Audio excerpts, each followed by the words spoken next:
Hi guys, welcome to another painting video. Well, this time I want to do something that I don't know why, but we never did before.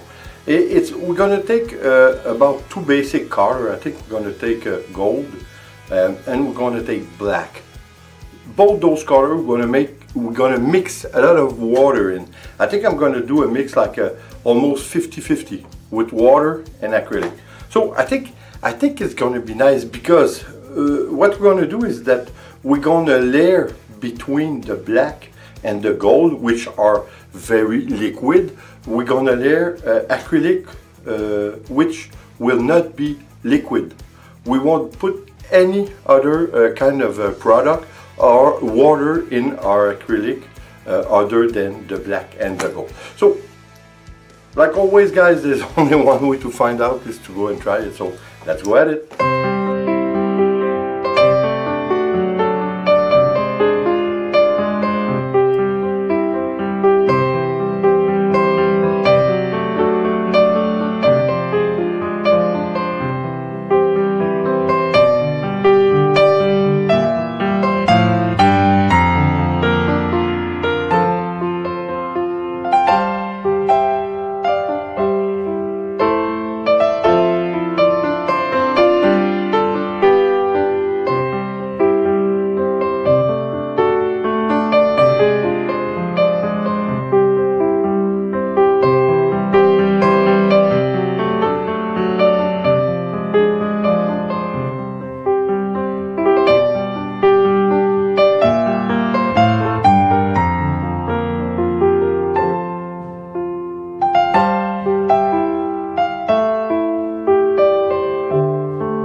Well guys, I don't know about you, but I think it's fantastic. I don't know why we never did it before, because listen, it's great. The reaction, the only thing is that the gold acrylic almost disappeared, but the only thing left of the color of our gold is kind of there. You can see it, and it's kind of nice. It does a nice contrast between all the other colors. I think that the fact that we only put two colors with the black and the gold, only two colors without water, I think the colors are more bright.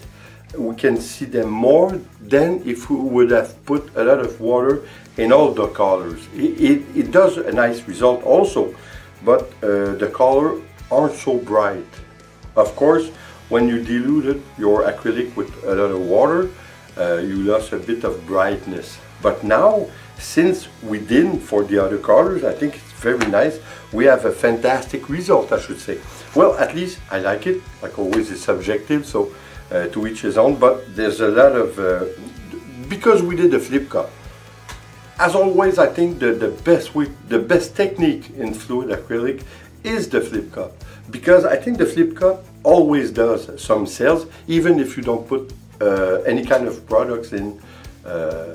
Like silicone or white glue. So I think it's very nice. I think I'm gonna try it though with silicone or white glue. I think it's gonna be again a nice result. Maybe put a little bit of varnish also as a mix. Anyway, you know that you can do some experiment without ever see the end of it. So guys, like always, I hope you enjoy. I hope you're gonna try it, and be sure to try it, but do it if you're not sure of yourself on a smaller canvas, and it's hard to go wrong. So as I try to show you, I think almost every time we do something, we can find someone who likes it, that's for sure. So guys, like always, please subscribe, leave a comment and share. It's always appreciated. See you on the next video. Take care guys. Bye.